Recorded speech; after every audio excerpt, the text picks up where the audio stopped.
BSc part third, SSP unit third, chapter 7, topic Langevin सिद्धांत चल रहा था इसमें। लॉन्जवे सिद्धांत, लॉन्जवे थ्योरी चल रही थी इसमें, और इस थ्योरी में हमने इसका म्यू एल निकाला था। एल इज इक्वल टू क्या आया था हमारे पास है, ई स्क्वायर,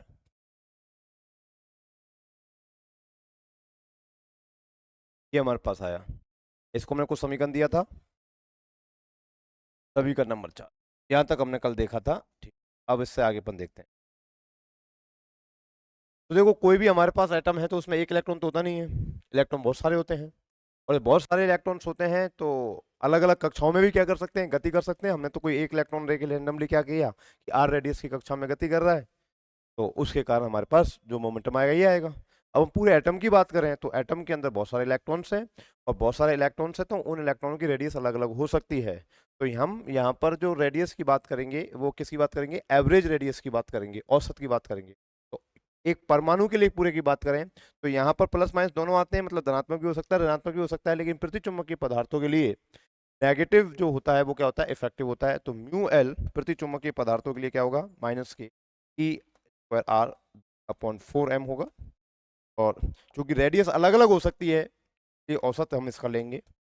औसत लेने पर टेकिंग एवरेज, औसत ले लेंगे एल, एवरेज हमारे पास आ जाएगा minus E square upon 4m, और ये बी, इसमें तो कोई एवरेज नहीं आएगा हमारे पास, क्योंकि ई का क्या एवरेज लोगे, ई तो खुद ही कांस्टेंट होता है।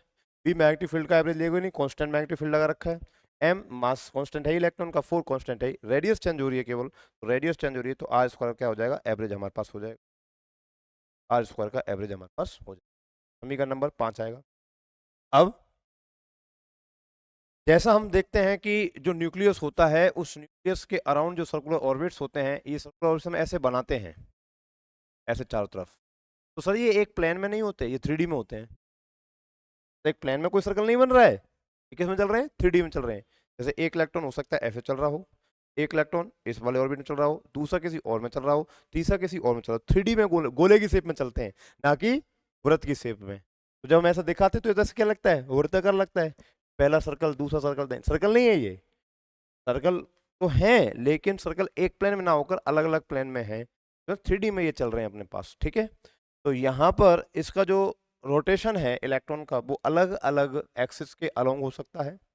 अगर हम माने कि रोटेशन इलेक्ट्रॉन का जो है वो जेड एक्सिस के अबाउट है, तो आर जेड स्क्वायर इसका जो एवरेज होगा वो क्या होगा, एक्स स्क्वायर का एवरेज प्लस वाई स्क्वायर का एवरेज, जेड एक्स के अबाउट हो तो। अगर वाई अक्ष के अबाउट हो तो आर वाई, वाई अक्ष के अबाउट रेडियस, ये क्या होगी हमारे पास, ये होगी हमारे पास Z square plus X square Pythagoras theorem से, और आर जेड स्क्वायर ये हमारे पास क्या होगी, जेड हो ही गई और ये बाई हो गया, ये एक्स, तो ये हो जाएगा हमारे पास बाई स्क्वायर प्लस के, ये क्या हो जाएगा हमारे पास, जेड स्क्वायर का एवरेज। ठीक है, तो हम आर का एवरेज निकालेंगे तो आर का जो एवरेज है वो क्या निकलेगा, तीनों को जोड़ दो, आर एक्स का स्क्वायर का एवरेज प्लस आर वाई के स्क्वायर का average plus R square Z जो है उसका एवरेज। तीन संख्याएं तो तीन का क्या लगा दो, भाग लगा दो, तीनों को जोड़ो, तीनों को जोड़ेंगे तो एक्स 2 बार आएगा, वाई 2 बार आएगा, जेड 2 बार आएगा। इसका मतलब हो जाएगा कि आर स्क्वायर का जो एवरेज है वो हमारे पास 2/3 एक्स स्क्वायर का एवरेज प्लस वाई स्क्वायर का एवरेज प्लस जेड स्क्वायर का एवरेज, ये हमारे पास आ जाएगा। समटाइम इसे एक्स स्क्वायर का एवरेज प्लस वाई स्क्वायर का एवरेज प्लस जेड स्क्वायर का जो एवरेज है इसको रो स्क्वायर का एवरेज हम मान लेते हैं। तो जैसे रेडियस, ठीक जैसे आर होता है ऐसे रो इसको मान लेते हैं। तो ये आर स्क्वायर जो एवरेज होता है वो हमारे पास हो जाएगा 2/3 रो स्क्वायर का एवरेज। फिर हमारे पास क्या बनेगा, समीकरण नंबर 5 से, समीकरण 5 से, समीकरण 5 से ये हमारे पास बनेगा म्यू एल, इसका जो एवरेज है वो minus minus E square B upon 4m E square B upon 4m, E square B upon 4m, और आर स्क्वायर का जो एवरेज है वो आर स्क्वायर का एवरेज हमारे पास बन जाएगा 2/3 को स्क्वायर का एवरेज, एल इसका जो एवरेज हो जाएगा वो बन जाएगा minus E square B upon ये 2 पड़ जाएगा 4 3 6 6m, और ये क्या हो जाएगा रो, ये हमारे पास बन जाएगा इक्वेशन नंबर कितना बन जाएगा 6। ठीक, ये हमारे पास आया। दोबारा समझो क्या कह रहे हैं अपन, कल हमने लिखा है यहाँ तक, ये हमने यहाँ तक लिखा, इसमें प्लस और माइनस दोनों है, मतलब ये म्यू एल पॉजिटिव हो सकता है नेगेटिव हो सकता है, लेकिन प्रतिचुंबकीय पदार्थों की कंडीशन है कि चुंबकीय आघूर्ण क्या होगा, बाह्य चुंबकीय क्षेत्र के विपरीत होगा, एक्सटर्नल मैग्नेटिक फील्ड के अपोजिट होगा, तो बी के अपोजिट होगा, तो इसलिए क्या आना चाहिए, माइनस आना चाहिए। तो यहाँ पर माइनस इफेक्टिव मान लेते हैं, इसके लिए डायमैग्नेटिज्म के लिए, जो प्रतिचुंबकीय पदार्थ हैं उन पदार्थों के लिए नेगेटिव। अब यहाँ पर आर क्या है, रेडियस है इलेक्ट्रॉन की, एक इलेक्ट्रॉन हमने कोई लिया उसकी रेडियस हमने ली, एटम के अंदर बहुत सारे इलेक्ट्रॉन हो सकते हैं, बहुत सारे इलेक्ट्रॉन हो सकते हैं तो बहुत सारी रेडियस हो सकती हैं, तो हम फिर अब बहुत सारी तो नहीं ले सकते, तो जब बहुत सारी होती है तो हम क्या लेते हैं, एवरेज की बात करते हैं, तो हम यहाँ पर क्या लेते हैं, औसत लेते हैं, एवरेज लेते हैं आर।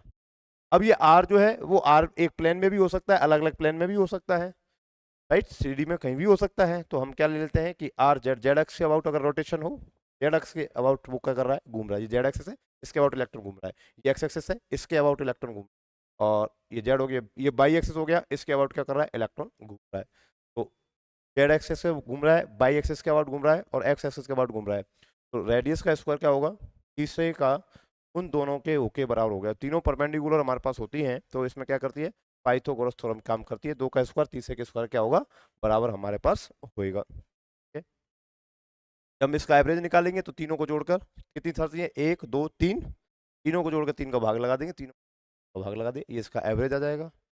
जब इसको लिखेंगे तो इसमें देखो इसको इसको इसको तीनों को जोड़ेंगे तो एक्स 2 बार आ गया, एक यहाँ आ गया, एक यहाँ आ गया, बाई 2 बार आ गया, एक यहाँ आ गया, यहाँ आ गया, जेड 2 बार आ गया, दिस और संख्या 2 बार आएगी, तो x square by square Z square 2 2 बार आएंगे, तो 2 बटे और ये 3 है ही यहाँ पर, एक्स स्क्वायर बाई स्क्वायर इसको हमने क्या मान लिया, रो स्क्वायर मान लिया, तो आर स्क्वायर इजिकल टू हमारे पास ये हो गया, समीकरण 5 में उठा कर रख दिया, ये हमारे पास।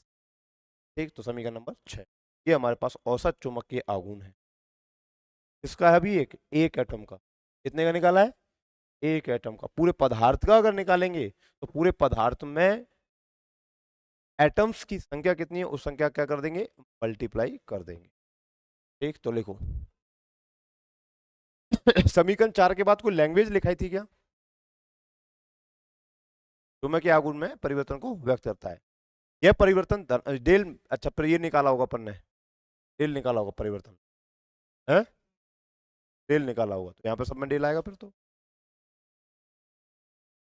ठीक, तो देखो समीकरण 4 से स्पष्ट है कि परिवर्तन धनात्मक एवं ऋणात्मक हो सकता है, it is clear from equation 4, change is positive और negative, change is positive or negative, change is positive or negative, change is positive or negative, परंतु प्रतिचुंबकीय पदार्थों के लिए but for diamagnetic material, but for diamagnetic material negative sign is effective, ऋणात्मक चिन्ह प्रभावी होता है, परंतु प्रतिचुंबकीय पदार्थों के लिए ऋणात्मक चिन्ह प्रभावी होता है, but for diamagnetic material negative sign is effective, negative sign is effective। अतः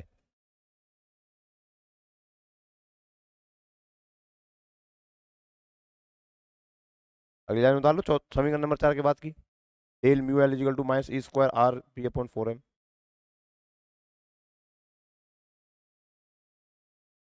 ठीक है, क्योंकि इलेक्ट्रॉन की त्रिज्या अलग अलग हो सकती है, since radius of electrons may be different,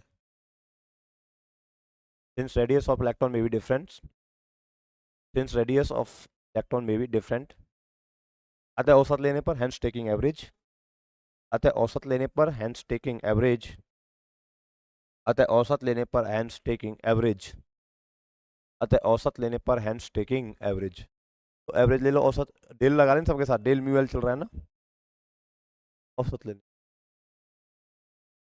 समीकरण 5, समीकरण 5 तक उतारना है।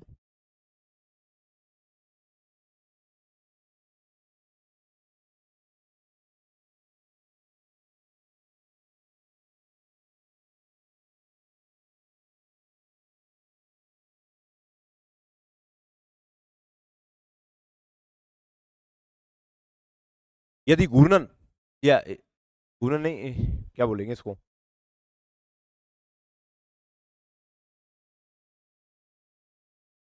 यदि इलेक्ट्रॉन की गति जेड अक्ष के सापेक्ष हो, यदि इलेक्ट्रॉन की गति जेड अक्ष के सापेक्ष हो, if motion of electron is about Z axis, यदि इलेक्ट्रॉन गति जेड अक्ष के सापेक्ष हो, जेड अक्ष के सापेक्ष घूम सकता है ना, यदि इलेक्ट्रॉन की गति जेड अक्ष के सापेक्ष हो, if motion of electron about Z axis, this similarly this इसमें लिख लेना एक्स अक्ष अनुसार, एक्स अक्ष के सापेक्ष, इसमें वाई अक्ष के सापेक्ष कोष्टक में।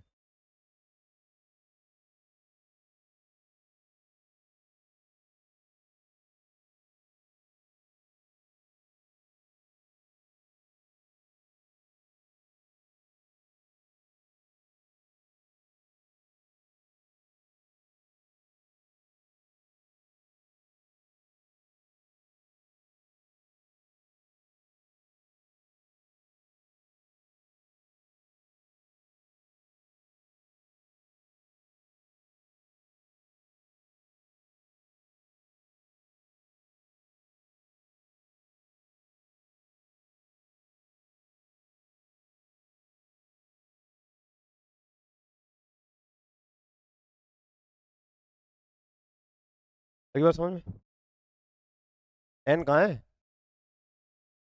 एम मास, एन कहाँ से आएगा यार, तो कॉमन सेंस भी होना।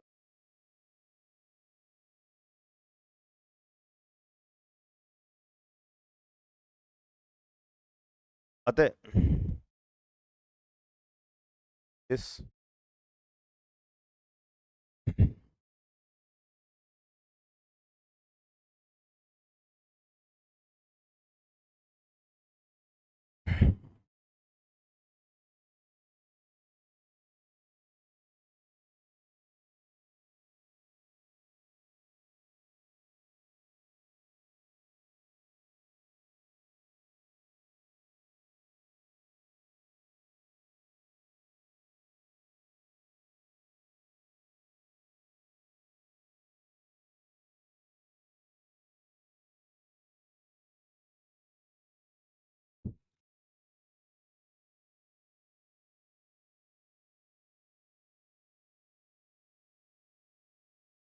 हाँ पूरा डाल लो, समीकरण 6 तक तेल लगा के ना।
ठीक, अब देखो, ये चुंबकीय आघूर्ण आया है किसने का, एक एटम का। अगर हमारे पास एटम की संख्या एकांक आयतन में कितनी हो, कैपिटल एन, एकांक आयतन में, यूनिट वॉल्यूम में हो, तो अगर मैं एन को इससे मल्टीप्लाई कर दूंगा, एन इंटू म्यू एल, ये n क्या है? एकांक आयतन में अणुओं की या परमाणुओं की संख्या, number of atoms in unit volume, n। n से मल्टीप्लाई कर दूंगा तो क्या हो जाएगा? एकांक आयतन का चुंबकीय आघूर्ण, यूनिट वॉल्यूम का मैग्नेटिक मोमेंट, और यूनिट वॉल्यूम का मैग्नेटिक मोमेंट क्या होता है? Intensity of magnetisation. इसको क्या होगा? m। तो ये क्या हो जाएगा हमारे पास? m। तो ये हमारे पास हो गया m। और काई क्या होता है? m upon h। और h क्या होता है? h v upon mu not. तो काई इज इक्वल टू क्या हो जाएगा? m v, और ये क्या हो जाएगा? Mu naught. ठीक, m को यहाँ पर वैल्यू रख दो, तो chi is equal to m upon b mu naught. m की वैल्यू रखो, m की वैल्यू रख देंगे तो b अपॉन म्यू नॉट,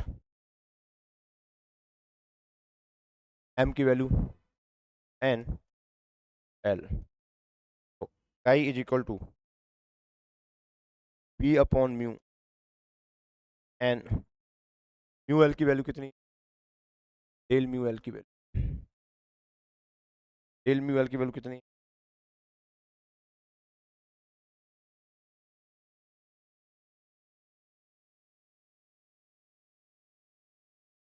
ये है -1/6m स्क्वायर बी और रो का स्क्वायर।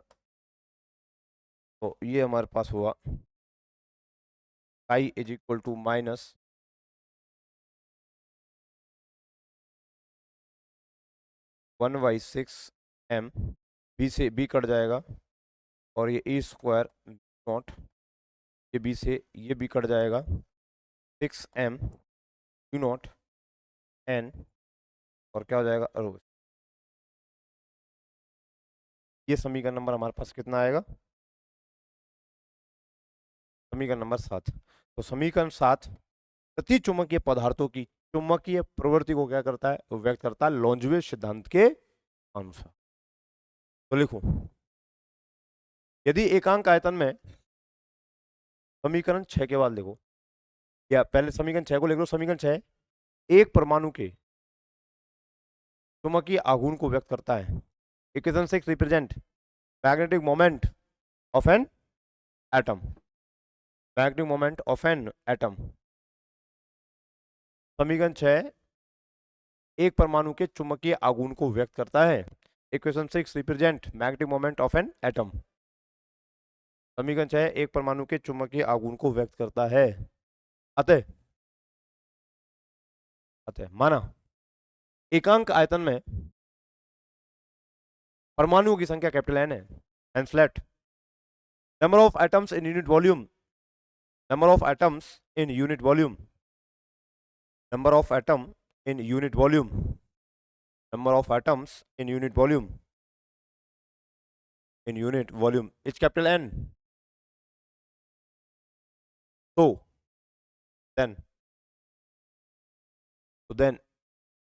क्या लिखेंगे? चुंबकन तीव्रता की परिभाषा से, by definition of intensity of magnetization. चुंबकन तीव्रता की परिभाषा से, by definition of intensity of magnetization. चुंबकन तीव्रता की परिभाषा से, क्या है परिभाषा? m is equal to N del mu l हो जाएगा। ठीक,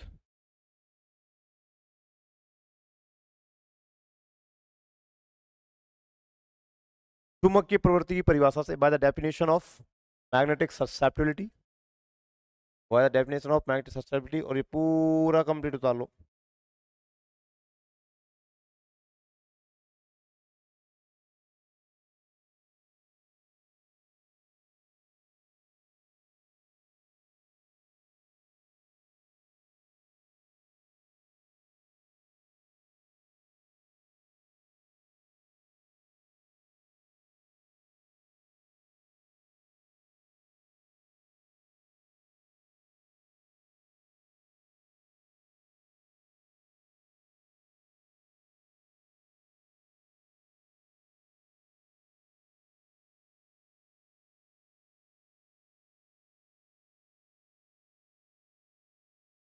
चुंबकीय प्रवृत्ति की परिभाषा से लिखा था, I is equal to m upon h,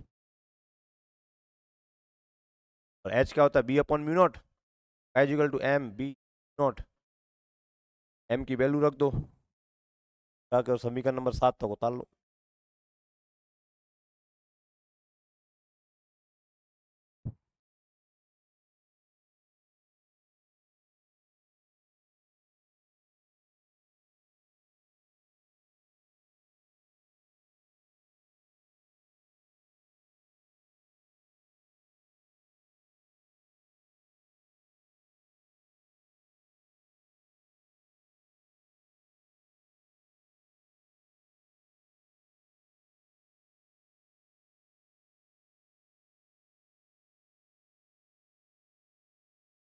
अच्छा, परमाणु क्रमांक किसी परमाणु का अगर जेड है तो जेड से मल्टीप्लाई और हो जाएगा ये, क्यों? कितने इलेक्ट्रॉन होते हैं किसी भी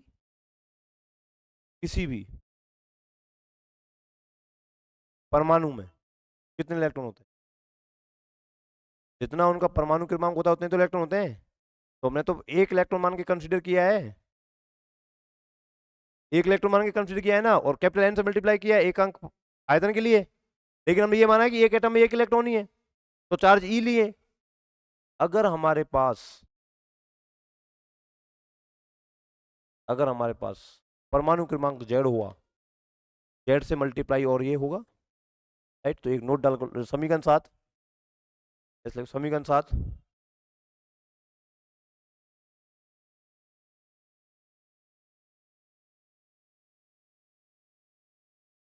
एकल इलेक्ट्रॉन वाले एकल इलेक्ट्रॉन वाले परमाणु एकल इलेक्ट्रॉन वाले परमाणु के लिए एकल इलेक्ट्रॉन वाले परमाणु के लिए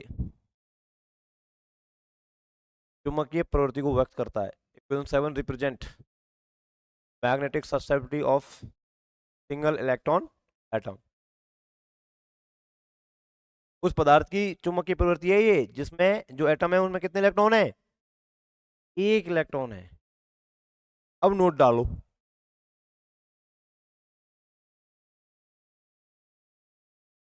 यदि परमाणु क्रमांक जेड हो, if atomic number is Z, यदि परमाणु क्रमांक जेड हो, if atomic number is Z, तो चुंबकीय प्रवृत्ति निम्न होगी। Then magnetic susceptibility is following. तो chi is equal to minus Z E square naught N upon 6m, Z से मल्टीप्लाई और हो जाएगा, ठीक है। बोलो गुप्ता जी, क्यों हुआ जेड से मल्टीप्लाई? इलेक्ट्रॉन बढ़ जाएंगे, हम तो एक इलेक्ट्रॉन मान के कंसीडर किए हैं, जेड से मल्टीप्लाई और हो जाएगा।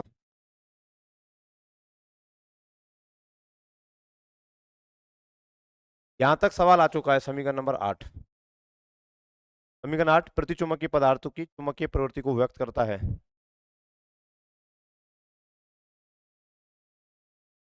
समीकरण 8 प्रतिचुंबकीय पदार्थों की चुंबकीय प्रवृत्ति को व्यक्त करता है। Equation 8 represent magnetic susceptibility of diamagnetic material, magnetic susceptibility of diamagnetic material, magnetic susceptibility of diamagnetic material, magnetic susceptibility of diamagnetic material, diamagnetic material.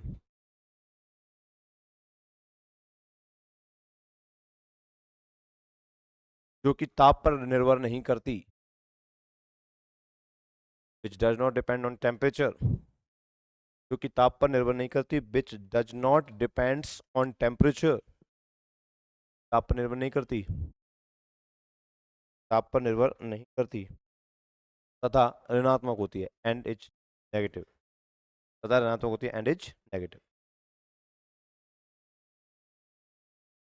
तो बताओ प्रतिचुंबकीय पदार्थों की चुंबकीय प्रवृत्ति कैसे लिखाई थी मैंने, ऋणात्मक, और ताप पर निर्भर कर रही है क्या, कहीं टेम्परेचर आ रहा है क्या इसमें?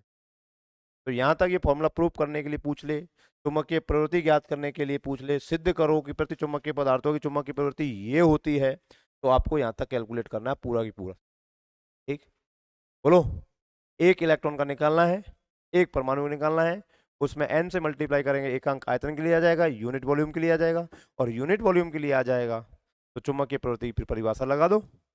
ये सारा कंप्लीट हमारे पास। ठीक है, तो ये हमारे पास कंप्लीट हुआ प्रति चुंबकीय पदार्थों का लॉन्जवे सिद्धांत। अब क्या चलेगा, अणु चुंबकीय पदार्थों का लॉन्जवे सिद्धांत, और फिर लोह चुंबकीय पदार्थों का लॉन्जवे सिद्धांत। ये कंप्लीट, इसमें कोई दिक्कत किसी को? चलो अगली हेडिंग डालो,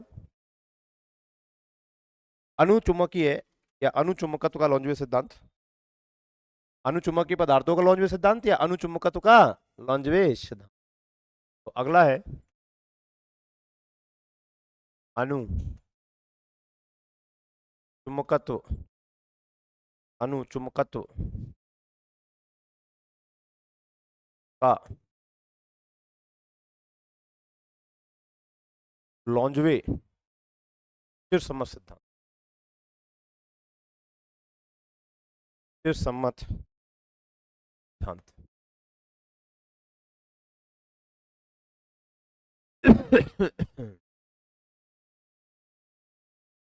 सांगवियन classical theory,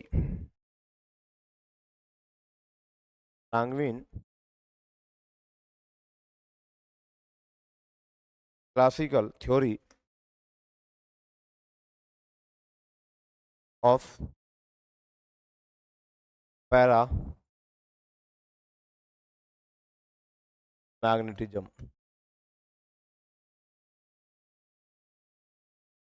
सांगवियन classical theory of para magnetism.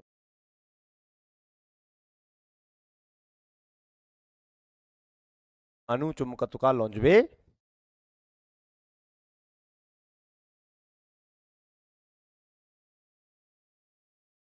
देखो, अणु चुंबकत्व का लॉन्जवे सिद्धांत निम्न परिकल्पनाओं पर आधारित है। Langevin theory of, Langevin theory of paramagnetism based on following postulates, based on following postulate, based on following postulate। अणु चुंबकत्व का लॉन्जवे सिद्धांत निम्न परिकल्पनाओं पर आधारित है।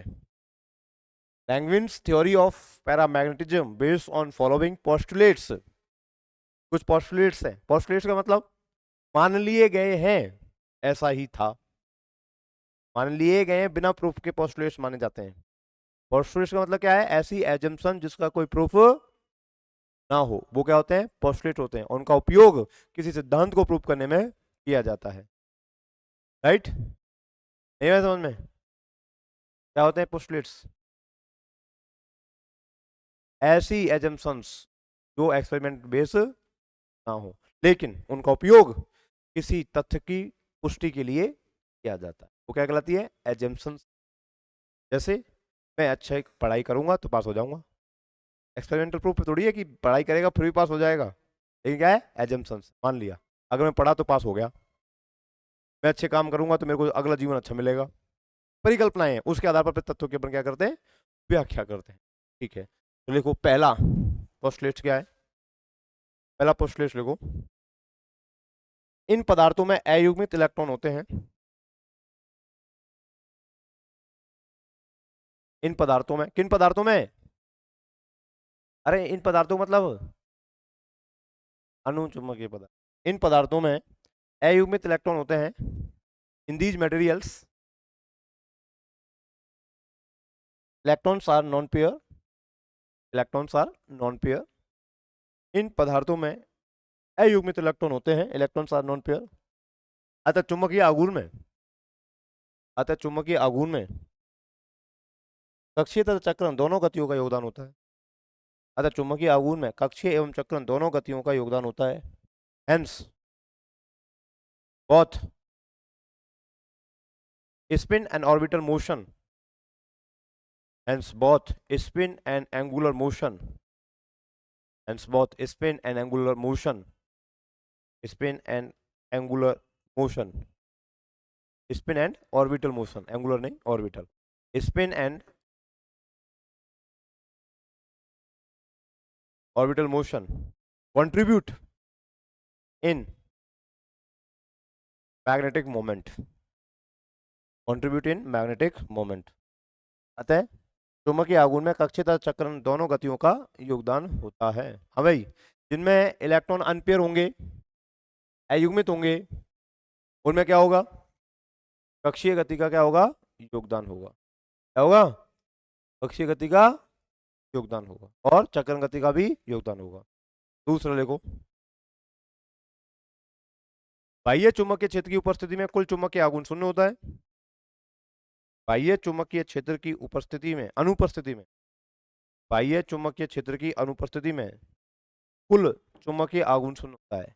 In absence of external magnetic field, in absence of external magnetic field, total magnetic moment is zero.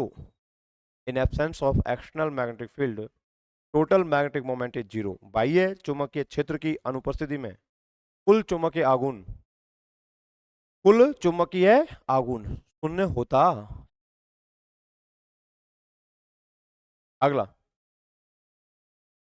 बाह्य चुंबकीय क्षेत्र की उपस्थिति में, बाह्य चुंबकीय क्षेत्र की बाह्य चुंबकीय क्षेत्र की उपस्थिति में, in presence of external magnetic field, बाह्य चुंबकीय क्षेत्र की उपस्थिति में, in presence of external magnetic field, in presence of external magnetic field, बाह्य चुंबकीय क्षेत्र की उपस्थिति में, in presence of external magnetic field, बाह्य चुंबकीय क्षेत्र की उपस्थिति में सभी परमाणुओं का चुंबकीय आघूर्ण, सभी परमाणुओं का चुंबकीय आघूर्ण एक दिशा में संरेखित हो जाता है। Magnetic moment of all atoms, magnetic moments of all atoms align in a line, align in a, या align केवल ओनली है ना, align in a, संरेखित हो जाए,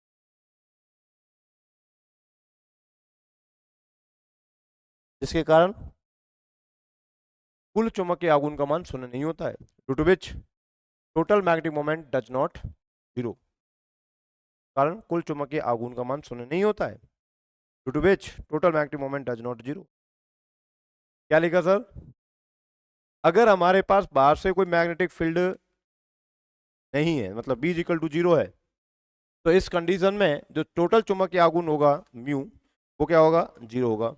लेकिन अगर बाह्य चुंबकीय क्षेत्र हमारे पास जीरो नहीं है, मतलब बाह्य चुंबकीय क्षेत्र आपने लगाया है, तो सारे के सारे जितने भी एटम्स है ना, सभी एटम्स का चुंबकीय आघूर्ण एक दिशा में क्या हो जाएगा, एक दिशा में क्या हो जाएगा, अलाइंग हो जाएगा। एक दिशा में क्या हो जाएगा, अलाइंग। और जब सारे एक दिशा में चल जाएंगे तो नेट म्यू की वैल्यू नॉट इक्वल टू क्या आएगी। ठीक है, कितने पोस्टुलेट हो गए, 3। पहला पोस्टुलेट क्या है, नॉन पेयर इलेक्ट्रॉन्स पाए जाते हैं अयुग्मित, जिसके कारण स्पिन और ऑर्बिटल दोनों मोशन का कंट्रीब्यूशन होगा टोटल मैग्नेटिक मोमेंट में। अगर जीरो है मैग्नेटिक फील्ड, तो क्या होगा, मैग्नेटिक मोमेंट जीरो होगा। और मैग्नेटिक फील्ड जीरो नहीं है, मतलब लगाया गया है, तो सारे एक दिशा में अलाइन हो जाएंगे, और अलाइन हो जाएंगे तो कुछ ना कुछ चुंबकीय आघूर्ण की वैल्यू आएगी। 3 पोस्टुलेट अपने पास हुए। चौथा पोस्टुलेट,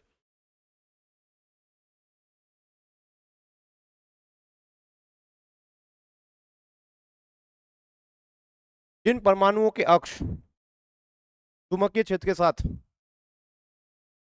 जिन परमाणु के अक्ष, जिन परमाणुओं के अक्ष चुंबकीय क्षेत्र के साथ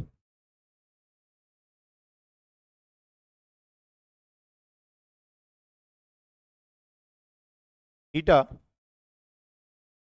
एवं थीटा प्लस डी थीटा के मध्य कोण बनाते हैं, थीटा तथा थीटा प्लस डी थीटा के मध्य कोण बनाते हैं, जिन परमाणुओं के अक्ष चुंबकीय क्षेत्र के साथ थीटा तथा थीटा व थीटा प्लस डी थीटा के मध्य कोण बनाते हैं, तो उनकी संख्या, तो उनकी संख्या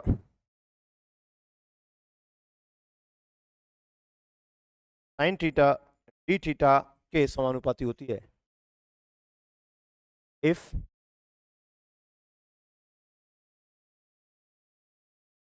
if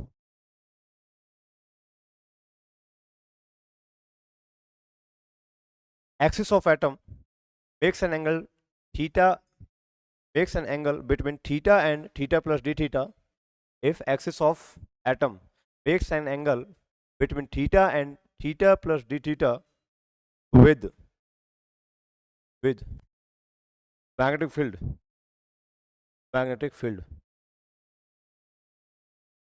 then number of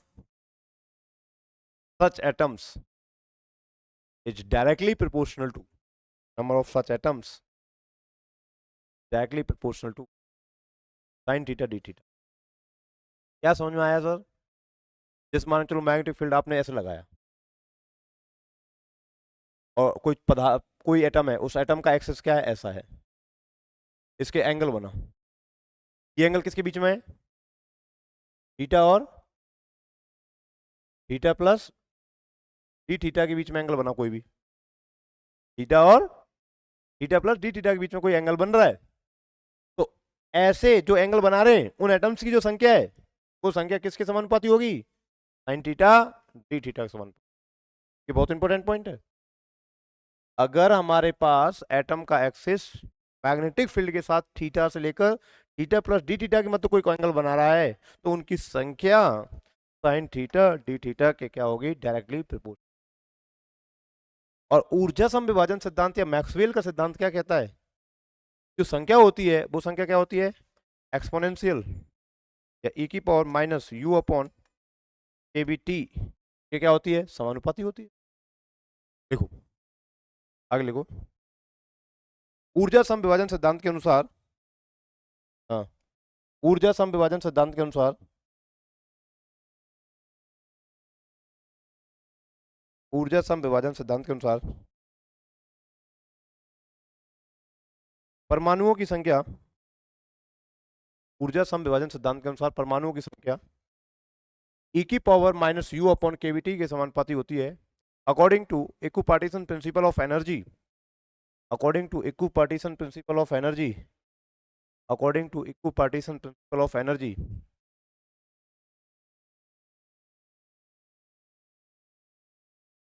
number of atoms is directly proportional to e की power minus u upon KVT, की power minus u upon KVT, जहां u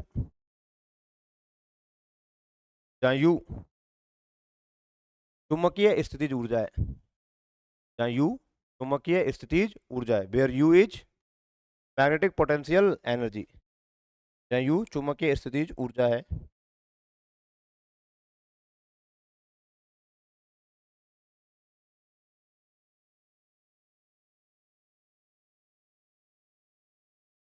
ठीक है सर जी, ये पोस्टुलेट्स हो गए। गणितीय विश्लेषण, गणितीय विश्लेषण, मैथमेटिकल एनालिसिस। बताओ पोस्टुलेट्स जो लिखा है इनमें कोई दिक्कत हो तो बताओ मेरे को, एक एक कोई पोस्टुलेट्स में कोई दिक्कत हो, कोई पोस्टुलेट को समझने में कोई दिक्कत हो तो बताओ, कोई भी पोस्टुलेट्स को समझने में कोई दिक्कत हो तो बताओ सर, ये दिक्कत है।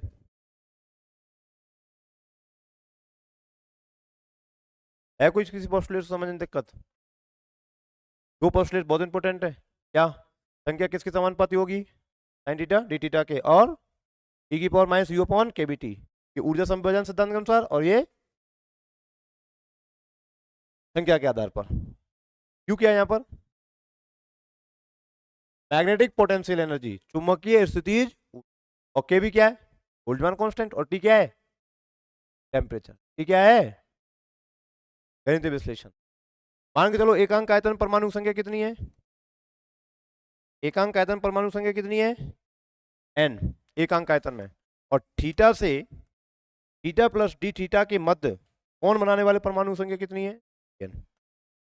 एकांक आयतन में तो परमाणु संख्या कितनी है, n, लेकिन सारे परमाणु चुंबक के क्षेत्र के साथ इनके बीच में एंगल थोड़ी बनाएंगे, इसके अलावा भी बना सकते हैं, कुछ भी एंगल बना सकते हैं ना। तो उन एकांक आयतन में उपस्थित परमाणुओं में से वे परमाणु जो एंगल थीटा और थीटा प्लस डी थीटा के मध्य कोण बनाते हैं उनकी संख्या कितनी है? एकांक यूनिट वॉल्यूम में कितने हैं? एन। उनमें से थीटा और थीटा प्लस डी थीटा के मध्य एंगल बनाने वाले कितने हैं? D N. तो बताओ प्रिंसिपल क्या कहता है, जो डी एन है वो किसके समानुपाती होगा? साइन थीटा डी थीटा के समानुपाती होगा। और डी एन ई की पावर माइनस यू अपॉन के वी टी के क्या होगा? समानुपाती होगा। तो सर जी इसका मतलब डी एन प्रपोर्शनल क्या हो गया? ई की power minus U upon K B T sine theta D theta, यही हो गया। सर ये यू क्या है? पोटेंट यू क्या है? यू क्या है? चुंबकीय स्थिति ऊर्जा। चुंबकीय स्थिति जो ऊर्जा होती है U is equal to U dot B minus में। ये चुंबकीय स्थिति ऊर्जा की परिभाषा है। चुंबकीय आघूर्ण और चुंबकीय क्षेत्र दोनों का जो डॉट प्रोडक्ट होता है उसका ऋणात्मक मान चुंबकीय स्थिति। जैसे ऊर्जा कार्य ऊर्जा प्रमेय वर्क एनर्जी थ्योरम क्या कहती है? Work is nothing but change in energy. मतलब जो ऊर्जा होती है, एनर्जी जो होती है वो वर्क के बराबर होती है। और वर्क क्या होता है? Force into displacement. तो दो वेक्टर क्वांटिटी का डॉट प्रोडक्ट होता है ना। तो ऐसे ही चुंबकीय स्थितिज ऊर्जा भी दो वेक्टर क्वांटिटी का डॉट प्रोडक्ट होगी। और ऊर्जा चूंकि स्टोर होती है पोटेंशियल, इसलिए क्या लगते हैं अपन? नेगेटिव। तो माइनस म्यू डॉट ये फोर्स की तरह काम करता है और ये डिस्प्लेसमेंट की तरह। ठीक, दो वेक्टर क्वांटिटी का डॉट प्रोडक्ट। हमने क्वांटम में भी देखा था ये लास्ट में जब जीवन प्रभाव पढ़ा था। छोटी म्यू क्या है? चुंबकीय आघूर्ण मैग्नेटिक मोमेंट। और भी क्या है? चुंबकीय। तो बताओ क्या हो जाएगा हमारे पास? इसकी जो संख्या हो जाएगी वो हमारे पास हो जाएगी D N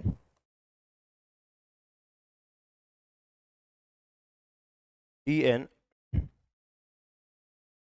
D N proportional E की पावर माइनस और माइनस प्लस। अच्छा ये क्या हो जाए? Minus mu B cos theta लिख दूं इसको डॉट प्रोडक्ट। अगर म्यू और बी के बीच में एंगल थीटा है तो म्यू बी कॉस थीटा। तो क्या हो जाएगा यहाँ पर? ई एन कोस ई की पावर माइनस तो यही, ये माइनस इसमें ऑलरेडी हो गया तो क्या हो जाएगा? Plus mu B cos theta upon K B T sine theta D theta. Proportionality के साइन को हटाते हैं तो कोई ना कोई कांस्टेंट आता है। वो कांस्टेंट कितना आएगा? एन, क्योंकि एन में से तो डी एन है। डी एन एन ई की power mu B cos theta K B T sine theta. ये समीकरण नंबर 1। बस ये समझ में आ गया तो अब सब कुछ गणित चले, कोई दिक्कत नहीं। आगे समझ में देखो, माना एकांक आयतन में परमाणुओं की संख्या कैपिटल एन है, that number of atoms in unit volume, number of atoms in unit volume. माना एकांक आयतन में परमाणुओं की संख्या कैपिटल एन है, that number of atoms in unit volume. माना एकांक आयतन में परमाणुओं की संख्या स्मॉल एन है, that number of atoms in unit volume is small N, sorry capital N. माना एकांक आयतन में परमाणु संख्या कैपिटल एन है, that number of atoms in unit volume is capital N. तथा थीटा एवं थीटा प्लस डी थीटा के मध्य कोण बनाने वाले परमाणुओं की संख्या, तथा थीटा व थीटा प्लस डी थीटा के मध्य कोण बनाने वाले परमाणुओं की संख्या डी एन है। एंड नंबर ऑफ एटम्स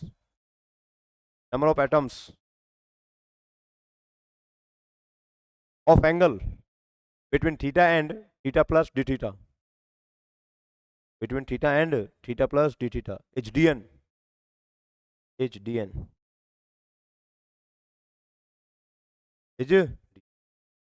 आता है hence dn proportional sin theta d theta, dn proportional e की power u upon kVt, dn proportional e की power minus uv kVt this, since u बराबर this और this। समीकरण number 1 तक ये सब कुछ उतारो। क्वेश्चन नंबर 1 तक।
बताओ भाई यहाँ तक।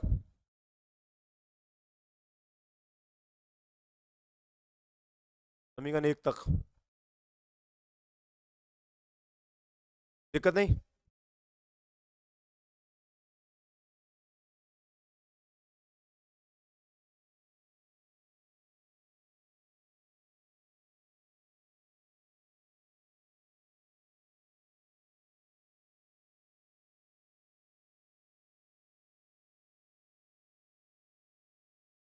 अच्छा एक बात बताओ, अगर हमारे पास बी तो इधर हो मैग्नेटिक फील्ड इस दिशा में, और चुंबकीय आघूर्ण इस, और इसके बीच में एंगल कितना बन रहा हो, ठीक, तो कंपोनेंट कितना जाएगा, cos थीटा।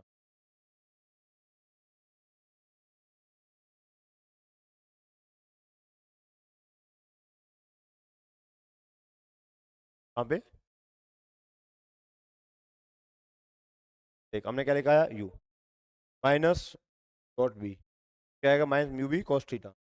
u है कहाँ, u की जगह देखना है, u ये रहा, एन ए की पावर ये रहा माइनस, और u में भी माइनस, तो माइनस माइनस क्या हो गया, प्लस। अब देखो कि चुंबकीय आघूर्ण जो है मैग्नेटिक मोमेंट, वो बी के साथ थीटा एंगल बनाता है। बी की दिशा में चुंबकीय आघूर्ण कितना होगा, न्यू cos थीटा, ठीक। और इस दिशा में परमाणुओं की संख्या कितनी है, n, एटम्स की संख्या कितनी है, d। तो बताओ सभी एटम्स का mu cos theta into D N कर दें, तो सभी एटम का 0 से लेकर पाई तक इंटीग्रेट कर दो, लेकर पाई तक, तो सारे की सारे क्या आ जाएंगे, इसमें एटम्स आ जाएंगे जिनका टोटल चुंबकीय आघूर्ण आ जाएगा। और इसमें अगर हम ई एन का इंटीग्रेशन करते हैं 0 से पाई, तो 0 से पाई में कितने एटम्स हैं उनकी क्या आ जाएगी, ये टोटल क्या है, मैग्नेटिक मोमेंट, और ये क्या है, संख्या, तो ये क्या आ जाएगा, एवरेज। बोलो आएगा कि नहीं आएगा, एवरेज आ जाएगा, औसत आ जाएगा। औसत चुंबकीय आघूर्ण क्या होगा, 0 से पाई तक डी एन अपॉन 0 से लेकर पाई डी। ये डायग्राम बनाओ और लिखो औसत चुंबकीय आघूर्ण की परिभाषा से, डायग्राम बना के लिखो, डायग्राम बना लो पहले तो।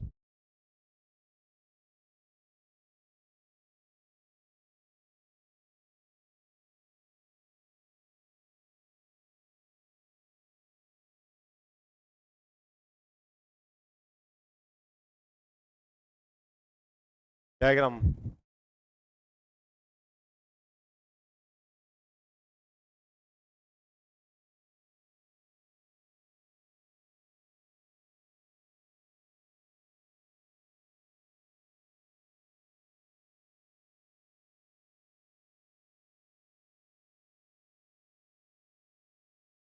फिर लिखो औसत चुंबकीय आघूर्ण की परिभाषा से, by the definition of average magnetic moment, bye the definition of average magnetic moment, bye the definition of average magnetic moment, औसत चुंबकीय आघूर्ण की।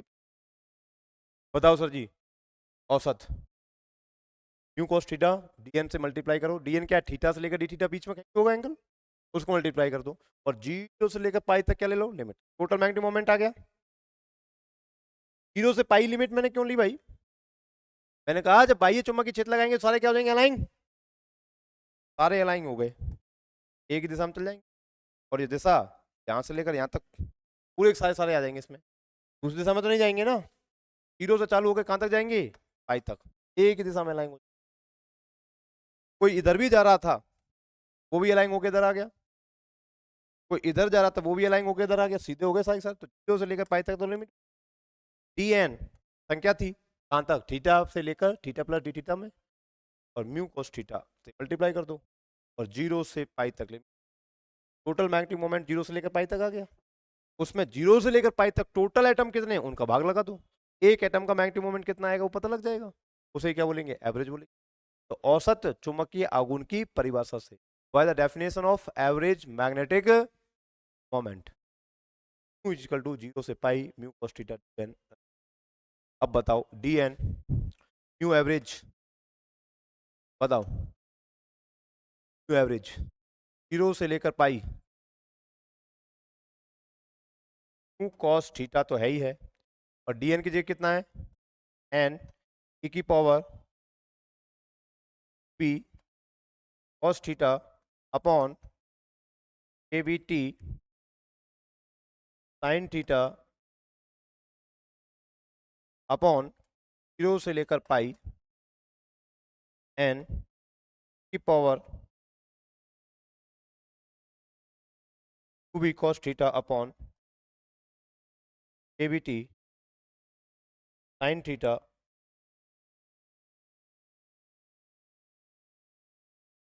ठीक है, अब देखो माना दैट इंटीग्रेशन को आई से रिप्रेजेंट करते हैं, इंटीग्रेशन को आई से, तो इस इंटीग्रेशन को आई से रिप्रेजेंट कर दो, देखो 0 से लेकर पाई n की power p cos theta upon kbt sin theta. समीकरण नंबर कितना आएगा, दो, एक ही दिया है अभी तक, तो इसको 2 दे दो और इसको 3,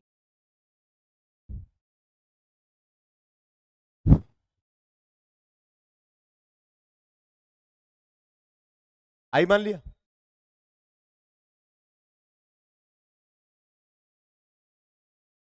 D I upon D N, देखना जरा,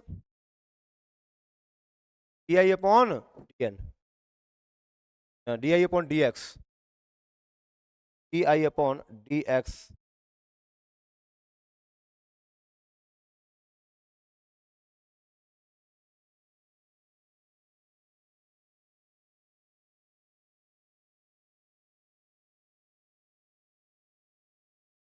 पहले तो मान लो एक्स, हाँ, और मानना पड़ेगा, माना एक्स हम मान लेते हैं, मान लेते हैं म्यू बी अपॉन केवीटी, कोई स्मॉल एक्स मान लेते हैं, कोई क्वेश्चन नंबर 3, फिर इसमें रखो पहले, फिर ये आई मानो, इक्वेशन नंबर 3, तो बताओ क्या हो जाएगा, म्यू बार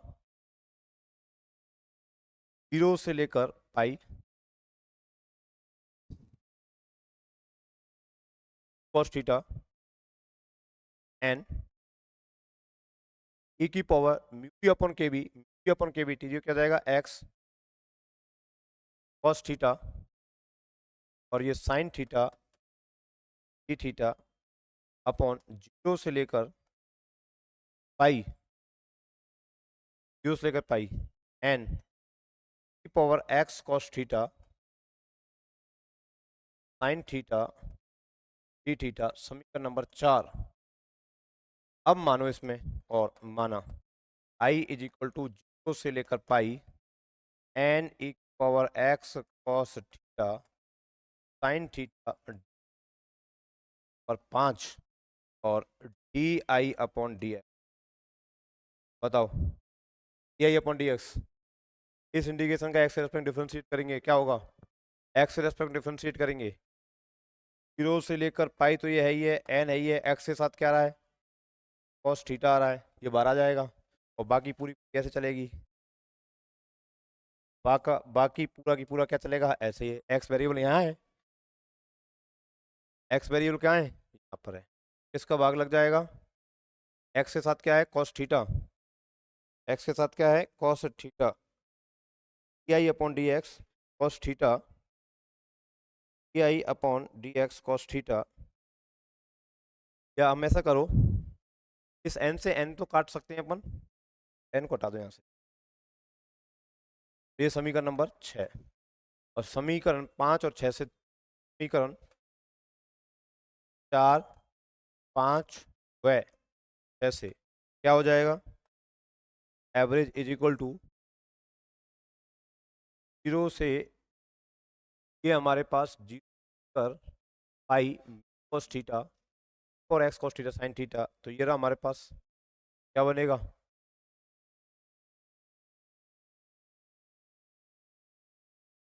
क्या बनेगा, तो बाहर आ जाएगा, कांस्टेंट है, और ये बन जाएगा डी आई अपॉन एक्स, और नीचे का बन जाएगा, क्या बन जाएगा, आई।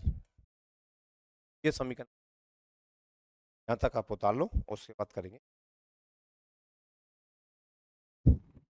कहाँ तक उतारना है, औसत की परिभाषा से, औसत चुंबकीय आघूर्ण की परिभाषा से, by the definition of average magnetic moment करके फ्री माना, म्यू के बी अपॉन के बी क्या मान लो, एक्स मान रख दो।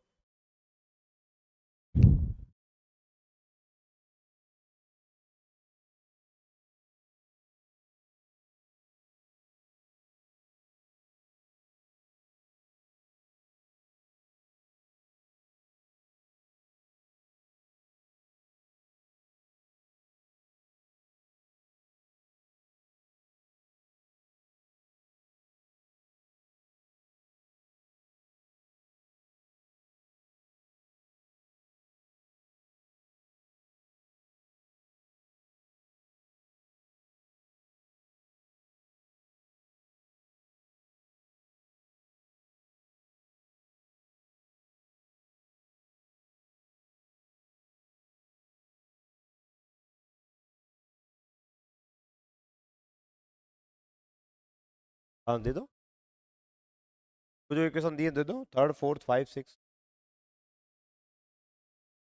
इधर रहेगी।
तो इस आई को एक्स में डिफरेंशिएट करेंगे तो यही आएगा, ये सब उठा के समीकरण 4 में रख दो, और समीकरण 4 में रख देंगे तो हमारे पास क्या बन जाएगा, ये बन जाएगा।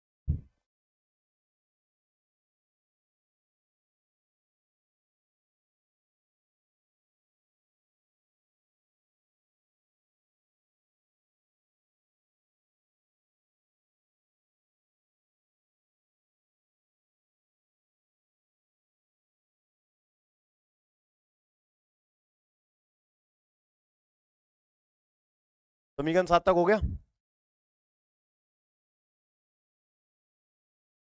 समीकरण 7 से आगे करेंगे हल कल, ठीक है। म्यू बार क्या हो गया, mu upon I D I upon D x है, और आई क्या है, आई हमारे पास ही है, इस इंटीग्रेशन को सॉल्व करना है बस हमें, ठीक है ना, और इंटीग्रेशन सॉल्व करके इसकी वैल्यू यहाँ रख दिए, डिफरेंशिएशन करके आ जाएगा म्यू का वैल्यू। चलिए आज के लिए इतना ही, okay tata bye bye see you, Jai Hind जय भारत।